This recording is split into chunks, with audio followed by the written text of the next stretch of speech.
Tokko rakkina bulchiinsa waldaa.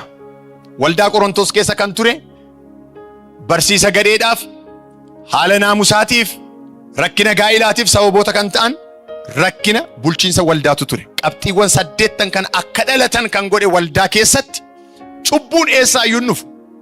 Cubbuu waldaa kiristaanaa keessatti kan inni uumamu, kan inni dhalatu tokko maal yoo jettan rakkoo bulchiinsa waldaati. Yeroo darbee waa'ee tajaajilummaa irratti dhimma bulchiinsa waldaa gufuu tajaajilaa jennee kan kaasne keessaatiin inni tokko saayinsiinsa maal jenneerra rakkina bulchiinsa waldaa kiristaanaati jenneerra. Rakkina bulchiinsa walditti san keessa turetu rakkoowwan 8 kana dhale. Lammaffaa rakkina safuu wallaaluu fi rakkina hawaasummaa fida. Rakkina safuu wallaaluuf rakkina hawaasummaa. Akka jedhanii amma biyya keenya keessatti beektu wanti akkasii jira. Afaan haaraa dubbachuudhaan kan nagaa wal gaafatan namoonni tokko amma yes tikikkil naachuu bakka ibidda turraa boba'a akkoo jedhu bas wrong sirrii miti. Itti fayyadama ayyaana irratti rakkoo qaba. Safuu dhabu. Fakkeenyaaf afaan haaraa namni dubbatu tokko nama waa'ee afaan haaraa hin beekne tokko bira dhaqee afaan haaraadhaan odoo isatti dubbate nama biyya lafaa nama gooftaan qabne biratti maal jechuu danda'a? Maal ta'uu danda'a? Mee nama biyya lafaa ta'ati afaan haaraa amma dubbattan kanaan mee isinittaa dubbatamuuti ilaalaa maal jechuu danda'a? Afaan hin beekne na arrabsite na ceephaate safuu hin qabu jechuu danda'a namni. Amala safuu wallaaluu jiru. Kana duwwaa miti waa'ee gaa'ilaatti dhimma gaa'ilaa safuu dhabuutu ture. Waa'ee uffannaa irratti, waa'ee soorannaa irratti isaan kanaaf kan kana fakkaatan duudhaa hawaasaa kan cabsantu mul'achaa ture. Rakkina amantiitu ture isaan gidduutti. Rakkina keessoo waldaa, raajuu, kennaa irbaata gooftaa, waaqeffannaa kan kana fakkaatan rakkoo qabu ture.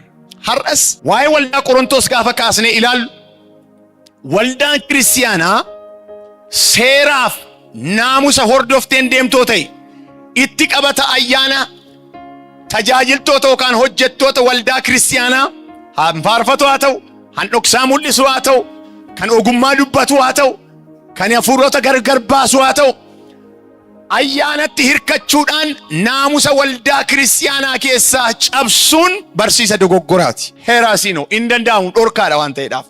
Maaliif oottan seera dhaba? Fakkeenyaaf namni umurii qaba moo hin qabu? Namni umurii qaba moo hin qabu? Namni umurii qaba. Umuriin eessaa dhufa? Sa'aatiitu walitti ida'amee guyyaa ta'a. Guyyaatu torbee ta'a. Torbeetu ji'a ta'a. Ji'atu waggaa ta'a. Waggaatu waggoottan ta'a. Soo jaarraa ta'a jechaadha. Centuries ta'a adeemachaa. Argitanii? Umuriin qabnu kun hundisaa division no. Waaqayyo sa'aatii unuuf kenne malee Waaqayyo sa'aatii herregamu hin qabu. Waaqaaf lafa uume in the first day jedha. Guyyaa isa jalqabaatti Waaqayyo maal godhe jedha. Waaqaa fi lafa uume time sarraa እግዚአብሔር. Maal fiduuf?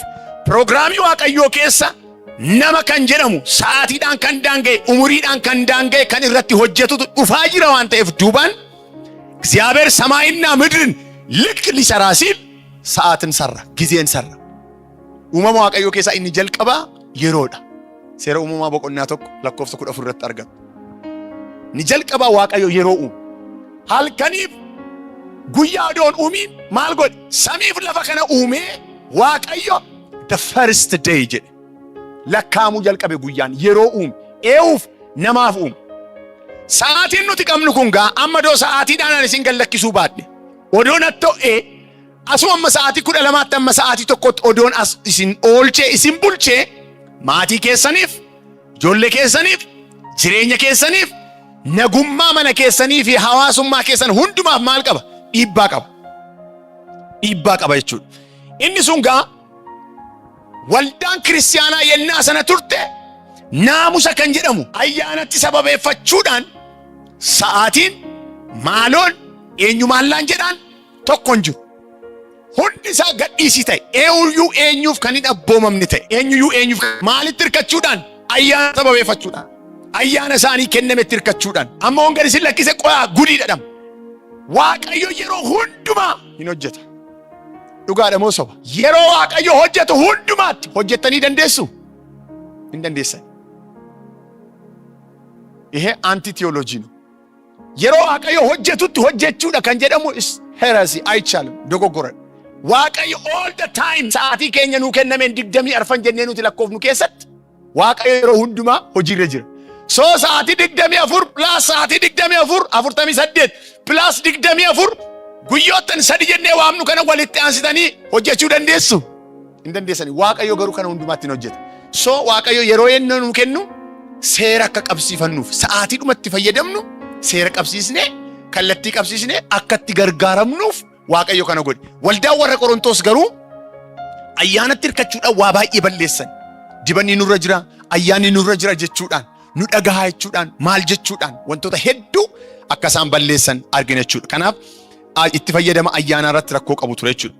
Rakkina barsiisaa wajjin wal qabatu. Waa'ee jiraachuu du'aa ka'uu Kiristoos Yesuus. Barsiisni ennaa sana ture tokko warra Aseenootaa jedhamanii kan beekaman yerichatti barumsi sun babal'atee ture. Jira ture. Baay'ee tatamsa'aadha. Barumsi kun isaan keessa seenurraa kan ka'e du'aa ka'uun jiramoo hin jiru laata kan jedhu kun mamiif shakkiitu ture. Eewummaa namaa irratti rakkoo qabu ture. Namni eenyu kan jedhu. Uumamni namaa kun maal? Maal ofirraatii qaba? Maal hojjechuu danda'a? Hafuurri Waaqayyoo nama faana hin hojjetamoo hin hojjetu? Nama keessa jiraatamoo hin jiraatu? Gaaffiiwwan jedhan kunii fi barnoonni akkasii kun suuta jedhanii waldaa sana keessa seenani. Akkan sirreessineef wal dhaga'uu hin danda'ani ture. Wal dhaga'uu hin danda'an ture. Kanarraa kan ka'e isaan sun qabxiiwwan 8 sun hundi isaanii waldittii keessatti akka dhalatan ta'e jechuudha.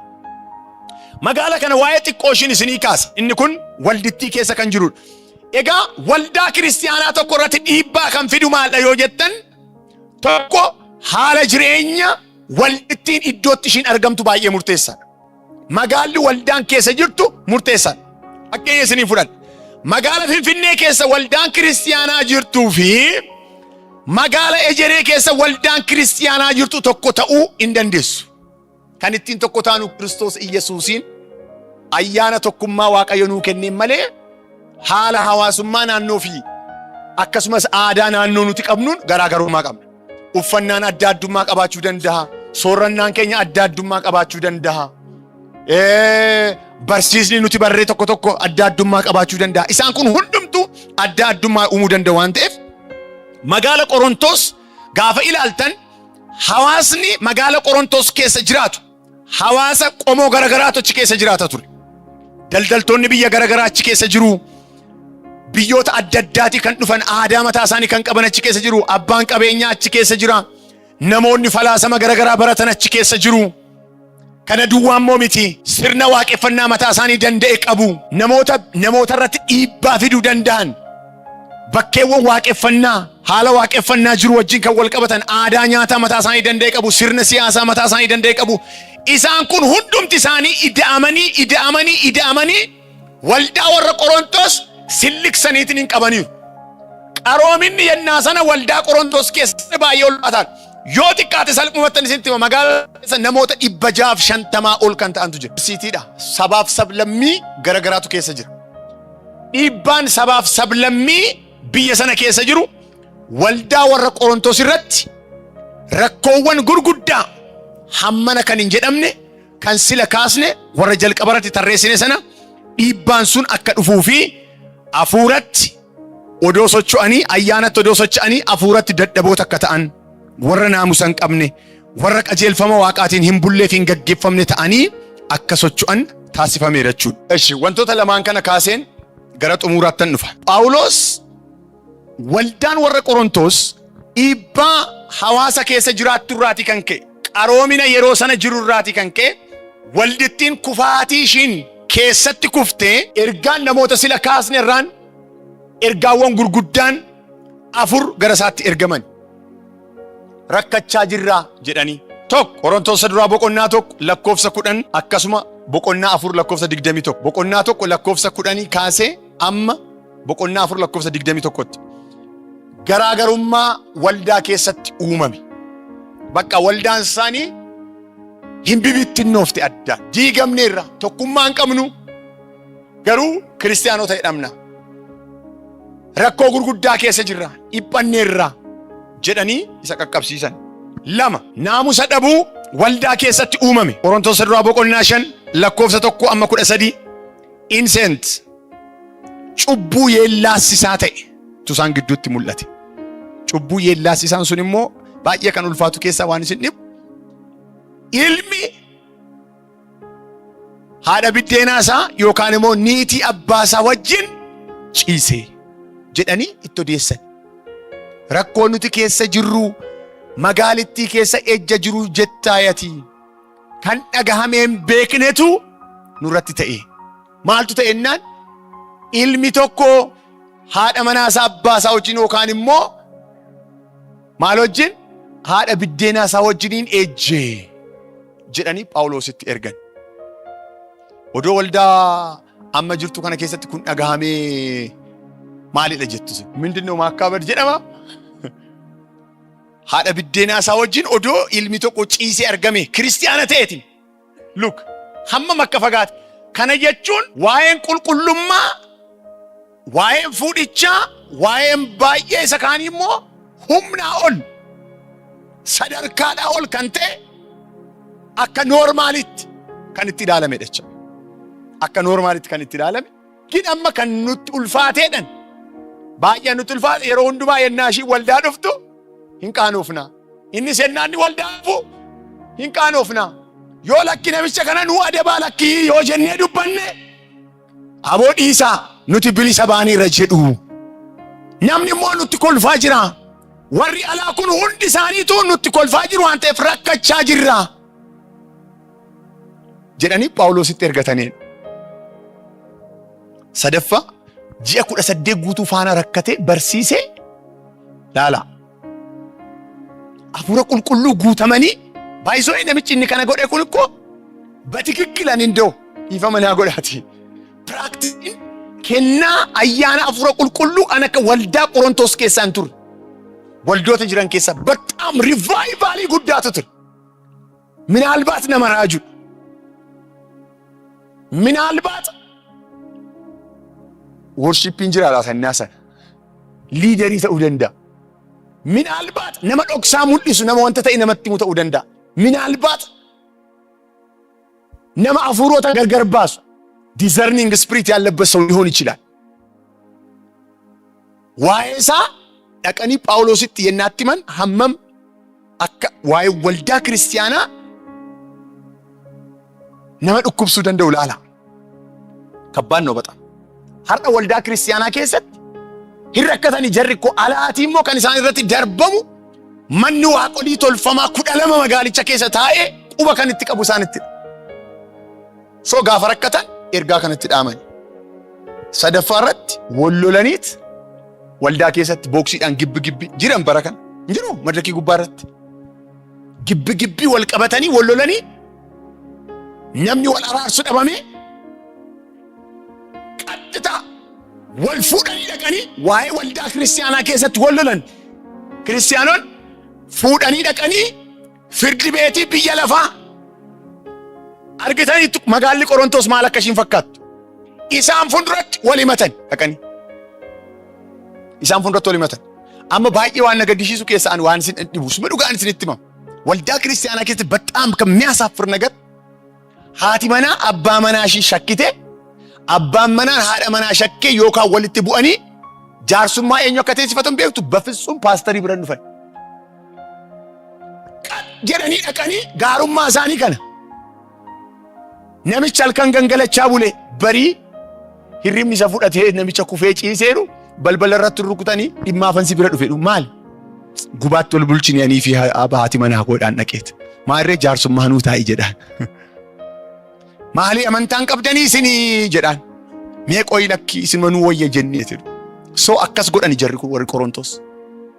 በጣም አሳፋሪ የሆነ ነገር የሚገርማችሁ የናብረ ገኙ ነገር ነው። ቆሮንቶስ ድሮ በቆና ጃ ተቆመ ኩዳ ተቆ ከሰት ማሊ ስኒ ሰፉ ቀብደን ይዳኒ ጳውሎስ ኦዶ ቢይላፋ ኢስኒ ራቲ አብዲ ቀብዱ ኦዶ ስኒ ኤጋ ይርቱ ጠኒ ሚስትረ ከሰን ሰከሰክተኒ ወራ ከከናት ይመጡ jedhaan Phaawulos. Har'am akka gaarummaatti mabtaalleen mirgan qaba jedhee namni xalayaa fudhatee wanta ta'e godhatee kaatee firdi beetii kaatee abbaa gadaa kaatee liqamanbarii bira dhaqa. So maal taaneem afaan keenya ziippiidhaan cufame. Kotta mana dhudheen obboleettiin ishii gooftaa qabdi nama tokkotu. Naa ati maaliif haftaa gooftaatti mana dhukkoottennaan mee gaaffii tokkoon si gaaffanaan jette. Unumtii fi isin garaagarummaan keenya maal? Nus ganama dhaqnee tsabala waraabbannee gallaanaan jette. Keessanis bishaan waraabbatanii haayilaandiidhaan kadhachiifannidhanii tsabalatti qayyaratanii fidanii maskootii irra kaa'anii qixxuma ganama garaa duwwaatti dhugaa jirra. Maal wajjin dhufaa jette. Dhuguma waa'ee wangeelaaf jiraanna yoo ta'e. Maal wajjin dhufa naan jette. Amma akkamitti namatti hin ture. Yesuus nagaasii kennaa yoo jettan pheenxee haadha manaaf abbaa manaa ta'etni walloluu ahzaabni dhagaheera yoo ta'e. Nagaa namaa kenna kan namaan jettu meerree abaluu kunoo siin jedha. Maal deebista deebii maal kennita? Amma kanas dhugaan isin jedha. Amma dharra'anii namoonni baay'ee nama mana xanqwaayii kan dhaqanii ijoollee isaaniitiif waa kudhaamsisan hin dhabamotte ni yaaddu sinam. Hambobaatti waa ifatan hin dhabamotte ni yaaddu. Kan waa alaanfachiisanii liqimsiisan hin dhabamotte ni yaaddu amma waldaa kiristiyaanaa keessa. Dhugaa Waaqa jiraata. Gaafa dhaqxanitti maal abaluufaas nu faana deemu miti. Dhugaa isaa immoo isinitti. Faakt. Namoonni nutti himan jiru kan. Maali haati manaa isaa nu faana akkas gooti miti. Maali abbaan manaa ishii nu faana dhaqne kan jedhan jiru. Waldaa magaala kana keessa kiristiyaanota ta'anii. Argitanii? Amma Qorontos qo'achuun kan nu barbaachisu kanaafi. Koos jireenya keenya akka hafuura qulqulluu keessa keenyatti dhugaa nuu bahetti. Akkaan itti dheekkamuun you can't do anything. Gomaa gochuu hin dandeessan. Hin deebitanis deebuus hin dandeessan. Barumsa nama qabadhee dhufe kunis isin konnonuuf miti. Garuu akkasii waa madaaltaniif akka waa ilaaltaniif. Waldaa Qorontos jennee kan irraa barannu kan hafuurri qulqulluu itti fakkeenya nuuf ta'e gaafa ilaallu garuu rakkoon achi keessa ture baxaam wanta mataa nama dhukkubsu baay'ee jira. Kanaafi sirrachuun isinitti jiraata deebii tokkoon Phaawulos isaaniif kenna. Tokkoon. Kuni akkasi miti. Waaqayyo biratti jalqabaa kaasee kun akkas miti. Gooftaa Yesuus Kiristoosin gaaffii gaafatanii yeroo tokko akkas jedhanii. Amma namni haadha manaasaa odoo hiikee jedhanii gaaffisa gaafatu. Gooftaa Yesuusin gaafatu. Phaawulosiinis gaaffii akkasii gaafatu. Sababa maaliitiif namni haadha manaasaa hiikuun itti isaa ta'aree jedhu. Argitanii? Kiristiyaanummaan ayyaana Waaqayyoo fudhannee irra jennee daheeffannee akka argineetti jiraachuu kan ittiin dandeenyu odoon taane dhufaatii gooftaa keenya Iyesuus Kiristoos isa waaqessaarra karaa ittiin eeggannudha. Kanaafi waldaan Qorontos ormoota duratti wal himachuu ishee dhagaye Phaawulos. Bakka akka waldaatti namni wal dhaga'u hin jiru dhaqanii alattidha. Amma namni waldaa keessatti Paaster Phaawulos jechuun jedhee obboleessaa kan obboleetti ishee yookaan nama wayii nama gooftaan qabnutti dhaqee kan himatu amma hin dhabamattanii yaaddu amma as keessa. Waldaa keessaa jechuu kootiin warra amma as jirtan kana jechuu koo duwwaa miti. Akka waldaatti. Isa jechuun seexana Waaqayyo waldaa keessa kaa'edha. Jedhanii kan biyya lafaatti kiristaanonni nama himatan hin jiran jettanii yaadina. Kan isin himatan hin jiran jettanii yaadina. Jiru. Kuni maal ta'edha? Salphinadha jedha Phaawulos. Arfaffaarratti namoota irraatii Phaawulos kan inni dhaga'e sila kan kaasne waa'ee ejjaa kaase. Inni lammaffaan rakkina walditti karaa xalayaarraan isa qaqqabedha. Rakkoon walditti keessa jiru laalaa ergaan itti deddeebi'e kan isa qaqqabe. Qorontos duraa boqonnaa 7. Lakkoofsa tokkoo kaasnee boqonnaa 15 amma 58 isa kan argina. Yennaa qoon. Gaaffii waa'ee gaa'ilaatu ka'a. Barreeffamaan kan isaan dhiyeessan. Gaaffii waa'ee gaa'ilaa kaasu. Maal jetta ati kana? Waa'ee durbummaa kaasu. Virginity. Egaa dhiifamnaa goote yeroo tokko akkas jedhani. Waldaa kiristiyaanaa keessa jira baay'isoo kun. Tokkotu fuudhuudhaa fi gaafata warra biyya lafaati. Waldaa kiristiyaanaatti ol galeera jechuu kooti amma garuu. Innaa gaafannaanii amma doonsi fuudhee ati amma durbadhaa jedhee gaafata. Innis ikkoo dhiirummaa isaa gateera. Yaa maan virginity qaba miti dhiirris garuu hin dhabu natti fakkaata. Eegaa qulqullummaatti eegamuu qaba miti. Indaa'um dura akkas jedhu aadaatti. Dhiirri tokko dubara bira ga'uusaaf hin geenye isaa yennaa fuudhu maal godhu jedhu maalirra teessanii moo maalirra dhaabanii miilli isaa yoo maal ta'e minaamini bakka furshiidha jedhudha. Sirrii miti jedhudha. Innaa warra dubartootaa hin gaafata gaafannaan wuy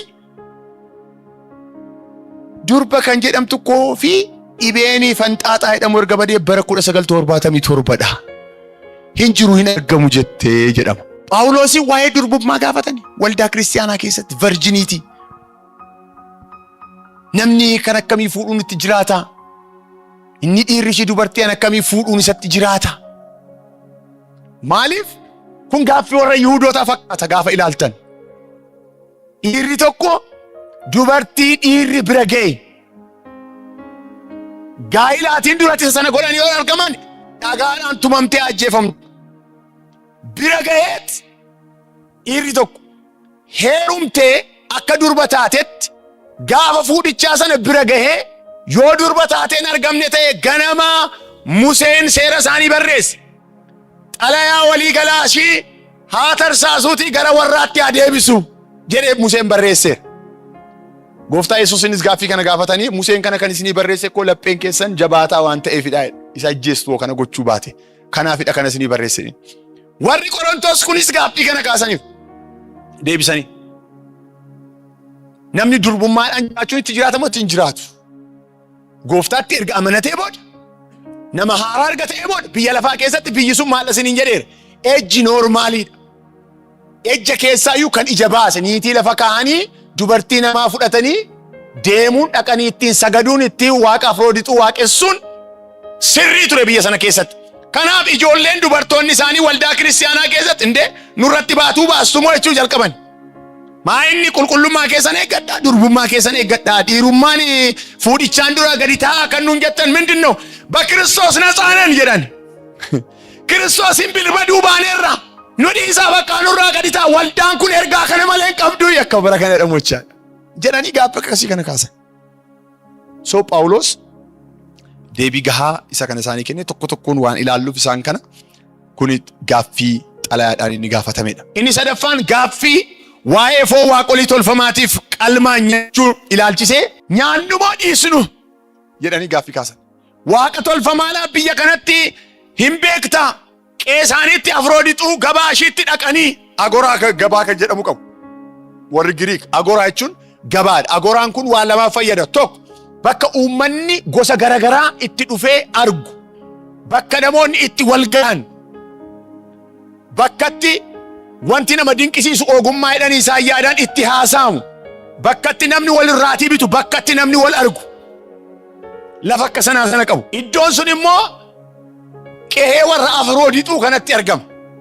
Horiin qalmaas achitti qalamee dhaqa. Nyaannumoo dhiisnu maalooyyaa rakkachaa jirraa diingata hin xuroofnannee sodaanne. Phaawulos faatiin hojii ergamoota boqonnaa 15 irratti wantoota lamaan tokko waldaa warra Yerusaalem gaayid gooteet isaan ergiteennaa ergitu. Egaa karaa deemtanitti hiyyeessota yaaddadhaa jedhanii ba'aan biraallee akkatti warra Oromootaa kanatti ba'aatti feetanii hin barbaannu kan isin jettaniif gootan taasisaa. Garuu wanta lubbuu keessa jiru wanta hudhameetiin du'e hin nyaatinaa jedhaatii itti himaa. Nyaata waaqa tolfamaadhaaf qalames hin nyaatinaa jedhaatii itti himaa. Kana barumsa keessan keessatti qabadhaadhanii Phaawulosin erganiiru. So Phaawulos isa kana qabatee dhaqee jara kana waa jedheera. Gaaffii qabna rakkanneerraadhaan. Foon ufiif qalannee nyaachuu hin dandeenyu. Suuqii biyya sana keessatti bantee suuqii foonii bantee qaltee namni sirraa nyaatu hin jiru. Maaliif lafatti qalamu sana dhaqxee seera sana guuttee akka sanatti malee kanatti qaluu dandeessu. Dhorkaadha waan ta'eedhaaf. Gaaffii isa kana kaasanii arfaffaan xuraa'uun yeroo irbaata gooftaatti namoota tokko tokko irratti mul'atu gadhiisiidhaan minim gidde leellesh ta'an jechuudha. Amma waldaan kiristaanaa akkaataatti kennaa jirtu jechuudha baay'eensa. Qorontoos duraa boqonnaa 11:17-34 irratti argan. Akkamtaa waa'een irbaata gooftaa kun tokko tokko manatti dhugee machaa'ee dhufa. Tokko tokko waa bira godha. Gaafa nyaatammoo irbaanni gooftaa akka amma kennamu kanan turre gaafa irbaata gooftaa iddoo tokkotti godhanna jennummoo tokko nyaata gaasha qabu fidee dhufa. Inni tokko tokko immoo goommana fidee dhufa natti fakkaata. Garaagarummaa akkasiitu jira. Kanaafi ana baluu akkasidha ana baluu immoo akka kana ta'eera nuun jechaa jiru. Isuma immoo namoonni ennaa fudhatan akka feeteedhaan akkuma barbaadan ta'u. Dhuganii machaa'u waan fedhan ta'u. Rakkoon akkasiin mudataa jira maalaa goonu gaaffeedhu arfaffaa isaa barreessanii. Gaaffii shanaffaa waa'ee rifeensaa guuggachuu dubartoota. Dubartoonni biyya sana keessatti speeshaalii dubartoota 1,000 mana waaqa tolfamaa kanaatiif filatamaniitiin alatti biyya sana keessatti ejji anyway kallattii kamiinuu yoo gaggeeffame waaqa isaaniitiif akka waan gaarii godhanitti waan ilaalamaniif normaal ነው age normaalidha jechaadha. Qulqullummaa dhabuun yookaan xuraa'ummaan deddeebi'uun normaalii ture. Isa gaafa godhan immoo just ani waan akkanaa irratti bobba'eera gaafa jedhan rifeensa isaanii dubartoonni isaanii gadi lakkifatanii deemu. Gadi lakkifatanii deemu. Amma waldaa kiristaanaa keessatti rifeensa ishii nurraa shaffanaa jedhaa madrakii gubbaa irratti nu rakkistee surree uffattee madrakii gubbaa irra baate karaa irratti surreen yoo cubbuu ta'e madrakii irratti cubbuun ta'u madrakii irratti cubbuu taanaan manattis cubbuudha karaa irrattis cubbuudha. Amantoonni tokko sammuun keenya kan inni ittiin hin fooyyofne jira because waldaa ortodoksii keessa naa turre namni beteskaanii naa dhaqu naxalaa ol batee tolfate jechaa deema. Achi yoo ba'u immoo sansallii jalatti argitu. Hin jiru sansalliin safara keessa natu safara sansallii jiraata natu beeka. Na sammuu namaa irratti inni sun waan jiruuf amma karaa gubbaa irratti mana barumsaatti waajjiratti eessatti lafa gabaatti rifeensa akka barbaaddetti odoo dubartiin tokko gallakkifattee deemte namni maaliif maal ta'uu ishiite rifeensa gallakkifattee namni jedhu jira. Waldaa irratti garuu madrakii gubbaa onnaa dhaabbatu Yesuus Kiristoos akkamitti kana godha akkamitti kana godha surree uffattee baatee surree uffattee mana barumsaa oolti gabaa oolti eessa dhaqxe. Look kanaaf maal godhani biyya sana keessatti aadaa isaanii keessatti waa tokkotu jira. Dubartoonni waa akkasiitiif qophaa'anii fi hojjetan rifeensi isaanii gallakkisanii deemu. So isaan kun immoo seera akkasii baafatan. Bakka jedhee Phaawulos seerota kana odoo isaaniin kenniin dura disipiliin isaan godheera. Speeshaalii xalayaan inni tokkoffaan badee kun odoo jiraate isa lammaffaa kana bataam konfirm nu godhatu. Innaa maalaa goonuu rakkachaa jirra. Waldaa keessatti bakka niitiin abbaa abaluu akka barbaadde ta'aa jirti akka barbaaddetti raajji akka barbaaddetti dubbatti rifeensa ishee akka feete gooteetiin haleluuyaa jechaa jirti. Hin rakkannee seeratu bade maalaa goonuu jedhan. Dubartoota immoo innaa itti bu'anii gaafatan taa'ii gadi Kiristoosiin ani bilisa ba'eera. Ayyaanni Waaqayyoo sirras jira anarras jira. Nama tokko barumsa isaa dhageessaniitu ta'uu danda'a akkas jedhee barsiisa. Waldaa kiristiyaanaa dubartiin gaggeessuu hin qabdu jedha. Waldaa kiristiyaanaa dubartiin gaggeessuu hin qabdu. Paasterii ta'uu hin qabdu. Jaarsa waldaa ta'uu hin qabdu jedha. Gaaffii isinitti fiduu qaba waan akkas akkasii yeroo tokko tokko. Maal jechuu barbaadeeti maal rakkateeti namichi jettanii. Qorontos keessatti garuu kan ka'e waan tokko ture. Nus ayyaana fudhanneerra Kiristoosiin fayyineerra tajaajiluu dandeenya amma bilisa baaneerra ba'aan nurra hin jiru jedhan.